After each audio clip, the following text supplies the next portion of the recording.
Hey, John in London. Thanks for waiting. Oh, thanks. Yeah, it's lovely to talk to you both. I've seen quite a few of your videos on YouTube. There's a few out there. Yeah, they're very good. I enjoy listening to you both. Thank you. Thanks. Yeah, I'd like to talk a bit about evolution and the origins of life. Okay. Yeah, so first of all, like life coming about by chance or life coming about by intelligent design. Mm-hmm. So basically, there's only one truth, and beliefs count for nothing. So one of those conclusions is the truth, and one of them is incorrect.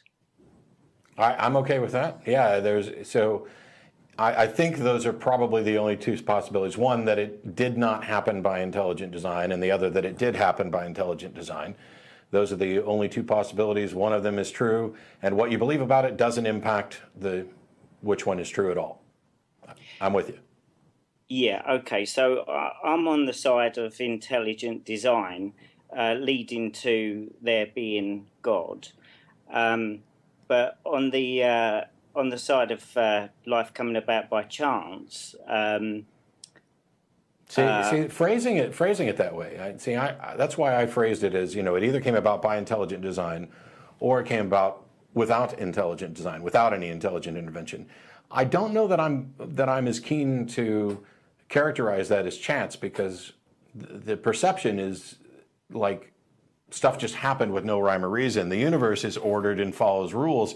And chemistry is the foundation of life, and chemicals interact in certain ways that aren't chance. Maybe chance as to how any two chemicals came in contact, but the interactions between them aren't chance. Okay, well, it depends. I presume it depends on how far you want to go back. So, I mean, the universe, in so far as the physical realm, I understand science is that it came about from energy. So cause and effect. I mean, I don't mind getting into the something from nothing a little bit, because I'm actually on your side with all of that. I seem to agree with most of what you say with the something from nothing. But my point is the cause and the effect. So I would say everything is designed. So if you want to say lightning or crystals or chemicals or some type of natural process, I would say that all of that is designed. And why would you say that? Yeah, based on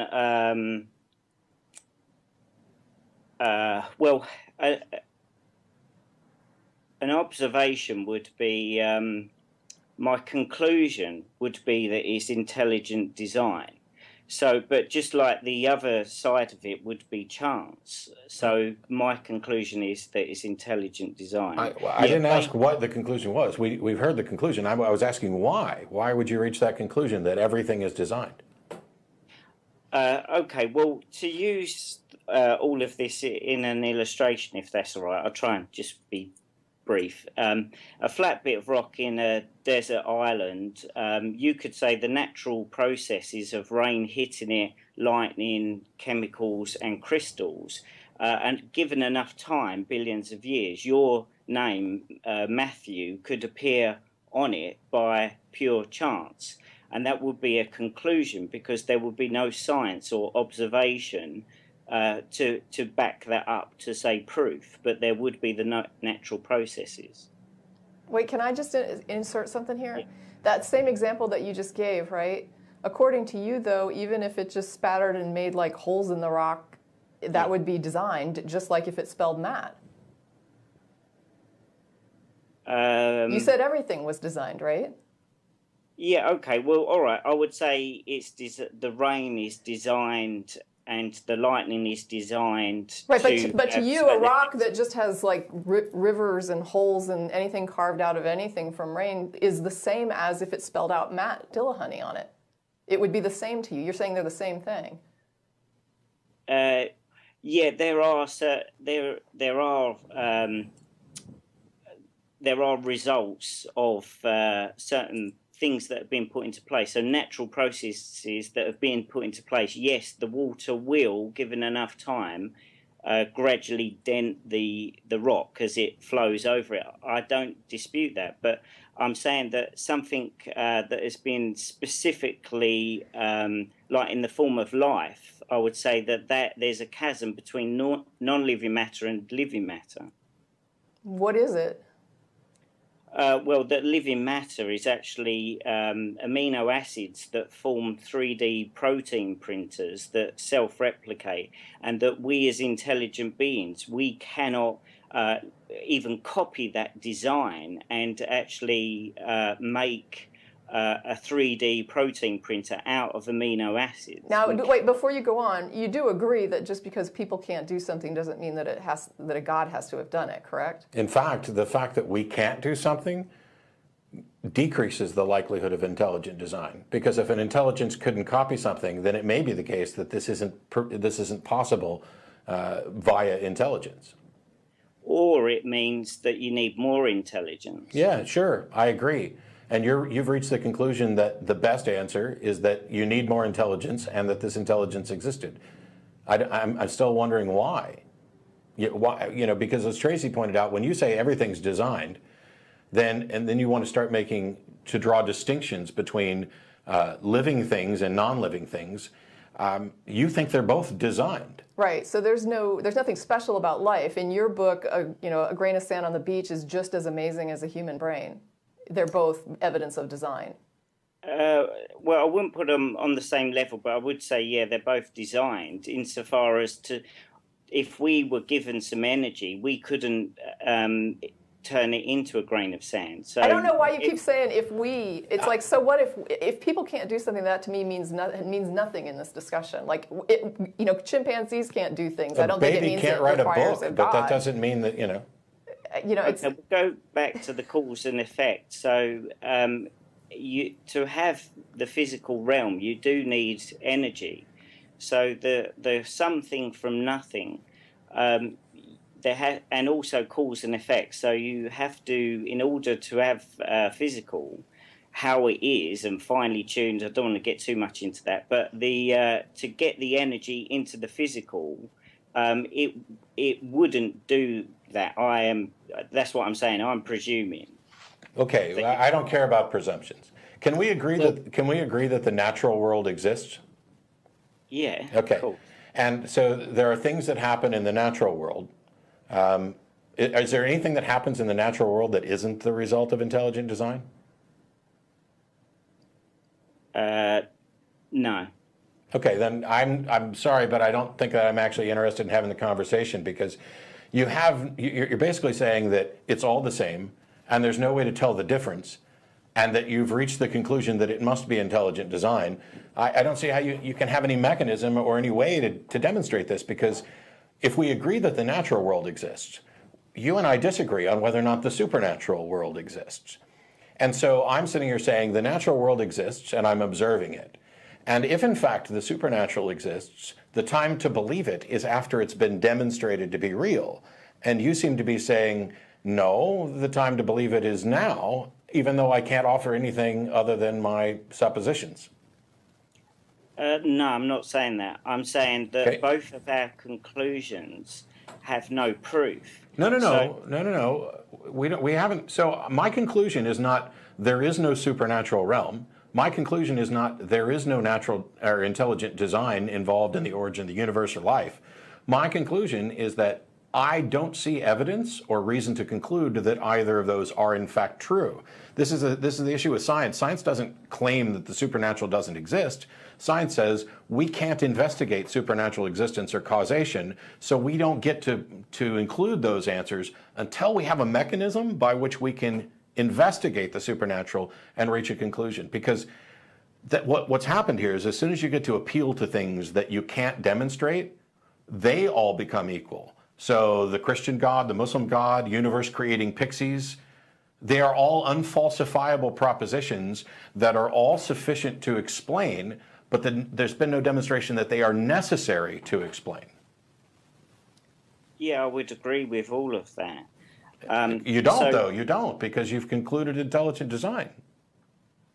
Yeah, okay, so I've concluded at this point, I would agree with you that I've concluded intelligent design just by sheer, without any proof. I think that's what we're talking about. And why would you do that? Would you accept any other conclusion that somebody came to you with without any sort of proof?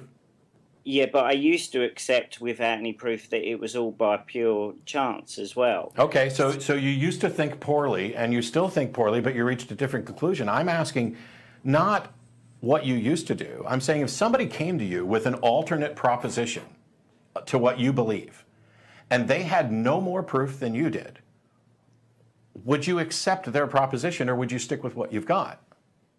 Yeah, I want proof. Okay, so why is it you don't want proof for what you currently believe? Yeah, I do. Okay, so why would you believe what you currently believe when you want proof for it but don't have it? I have got proof. Okay. Yeah. What's the proof? Yeah, the proof is the fulfilled prophecy found in the Bible. That is the proof. Okay, so we started a call. We're going to talk about evolution and the origin of life. Then we get to the origin of everything. And then after going through and saying that it's just a supposition that you conclude intelligent design, now you're talking about fulfilled prophecy. Normally I would just like end it at this point because I'm actually having difficulty believing that you're sincere. But let's say for a second that I have made a prediction and it comes true. Okay? Yeah. How did I do that?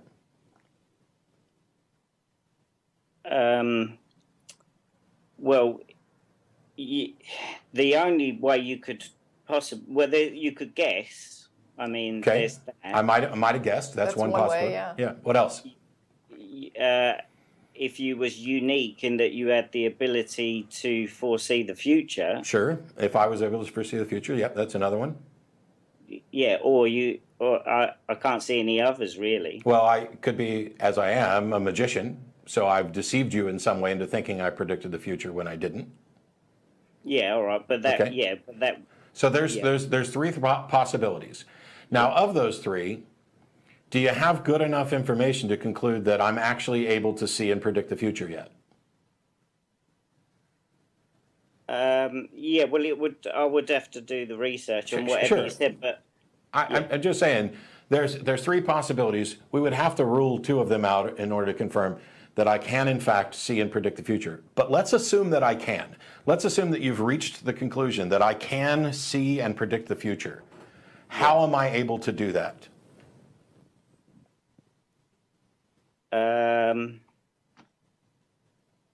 Could I have a time machine? Yeah, well, I suppose I don't fully understand it from my point of view. I'm saying that God has got the ability to look into the future. I don't care what God's ability is. Right, but what Matt's trying to get you to understand is that if you don't know how someone does something, then you're guessing. You're actually begging the question by saying, "Oh, God can do this." I'm saying if I've made a prediction, one of the possibilities is that I can see the future. Now, let's go ahead and assume that it's true that I can see the future. And this is going to be directly analogous to the prophecies that you think came true, which I would dispute all day long anyway. But I can see the future. It could be because I have a time machine. It could be because some other intelligence, alien or otherwise, is able to see the future in a way in which they convey information to me.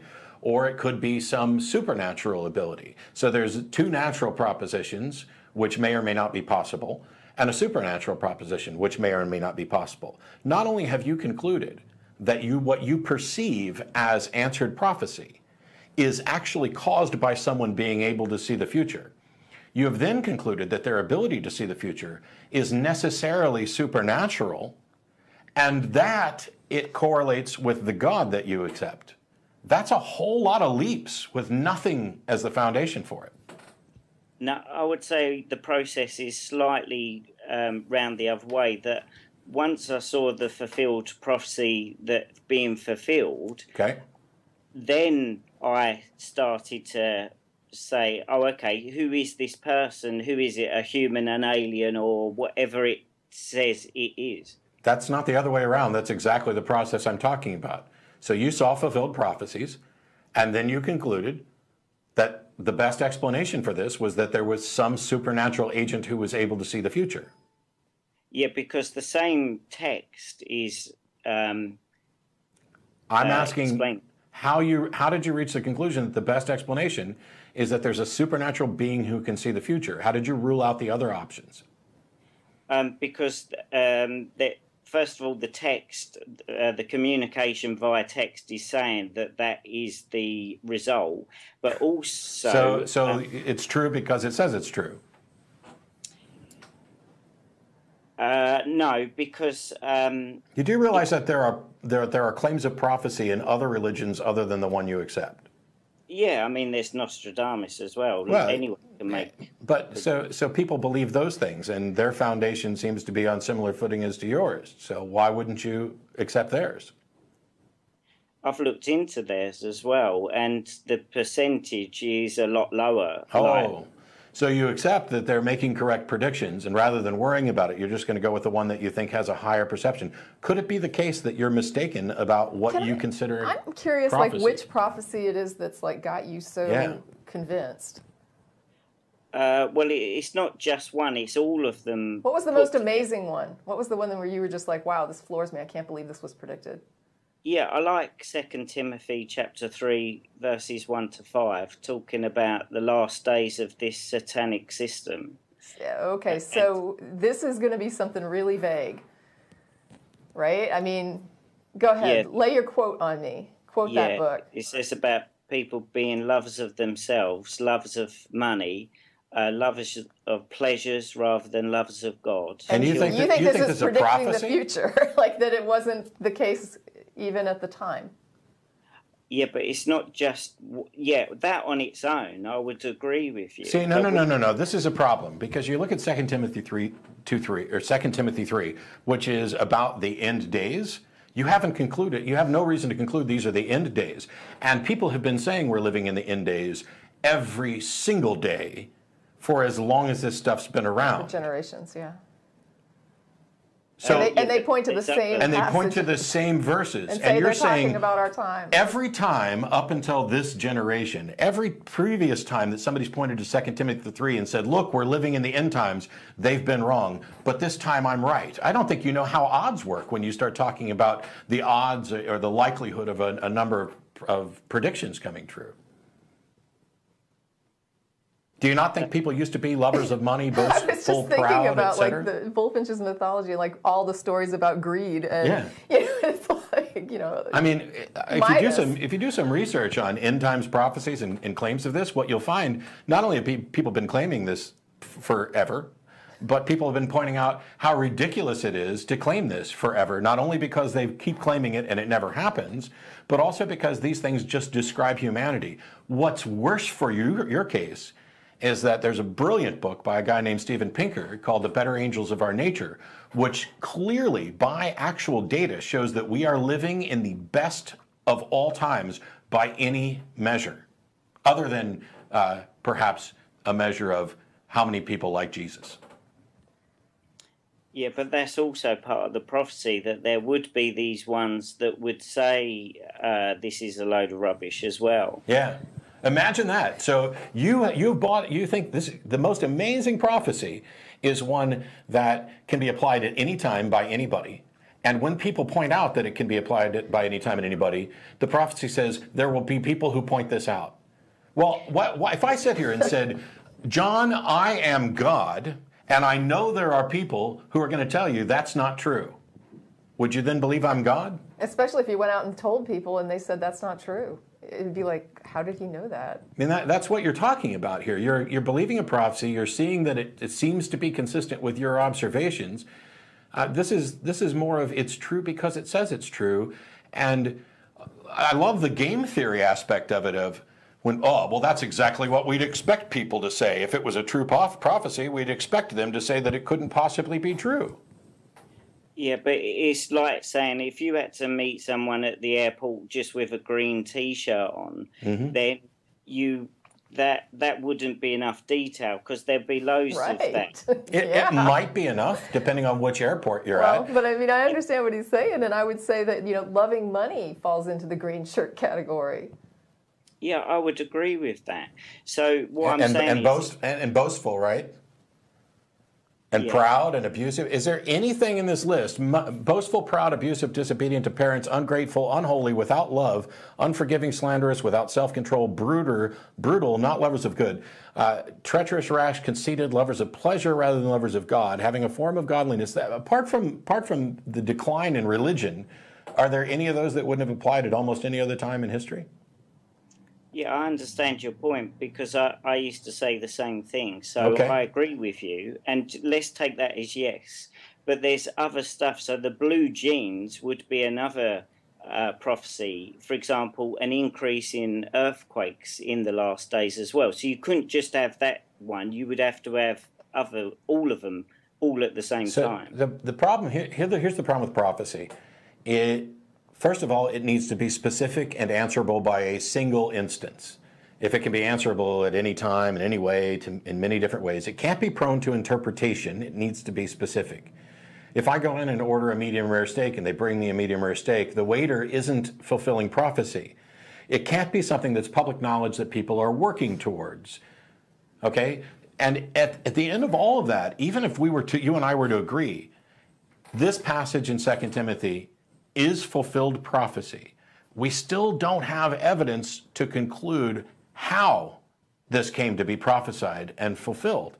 And while we can't get to that point, what you're talking about here is something that is utterly mundane and trivial. I do have to say I expected a different quote. Yeah. I mean, there's a lot of them that could have come up, and that was not what I expected. Yeah, but the mundane, like Jesus' garments being cast lots for, that is mundane as well. But all of this is deliberately difficult. All of this is deliberately difficult proof, because God could easily, like he has casting lots for the clothes, we don't even know that occurred. I mean, that's a prediction of something that we can't even say actually happened. Yeah, but it is mundane, and that's why.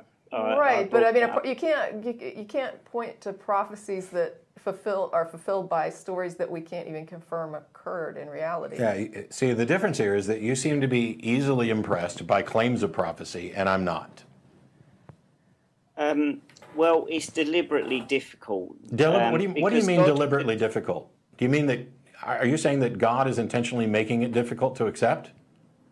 No, not difficult to accept, but difficult to understand and to have as proof. So God could present I think it's difficult easier. to accept things that you have difficulty understanding and that you have difficulty proving. It's fair to call that difficult to accept, right? I mean, if you can't understand something and you can't demonstrate it, that would be a hard thing to accept. Yeah, okay.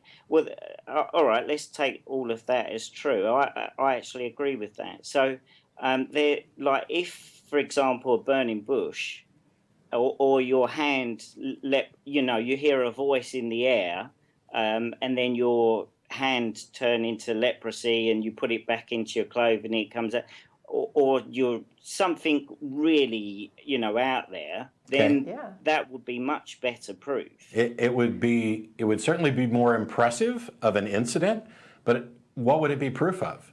How did you rule out delusion, hallucinations? This is something that if it were to happen right now, like I hold my hand up and it's got leprosy, and then I put it in my clothes and pull it back out and it doesn't, and I claim then that I just cured my own leprosy. Would that be enough for you to believe that I'm supernatural and a god? Actually, no, I cured his leprosy and I'm supernatural and I'm a god.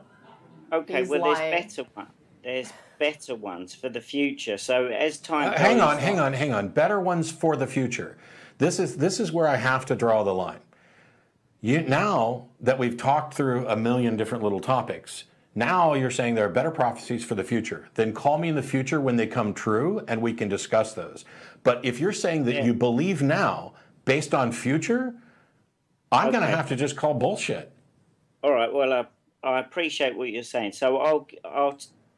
I'll tell you the ones that are happening as we speak that perhaps you've not heard of before, which is that God is going to destroy Christendom and all religions, and he's going to use the United Nations. So, John, we're done. John, I apologize. We're done. I've got another caller on line 2 there, Emeka in Nigeria, who we'd like to talk to before we close out the show. I'm not interested in conspiracy theories and future predictions. When that stuff comes through, you might then maybe have a justification for believing, but to say that you're somehow justified now based on what you presented or what might happen in the future is bollocks. Yeah, but they are also future predictions. Okay, call us in the future when they come true, and we'll tell you why we don't agree with them then. Yeah, all right then. Cheers, thanks. Yeah, thanks. Nice to talk to you. Thank Bye. you. You too. I didn't want to drag on John's call, but I do want to say that when I initiated I want to hear the prophecy, what I did say was, give me your best, the best shot, the one that was most amazing, the one that floored you. And that was the opportunity to give me whatever one was, to him, the most amazing prophecy. And while they're getting the next caller on, this is something that is kind of bugged me. Jeff D started this when he was on, when it was like, just give me your best argument. You know, why should we slug through, you know, your worst and we get to the best? I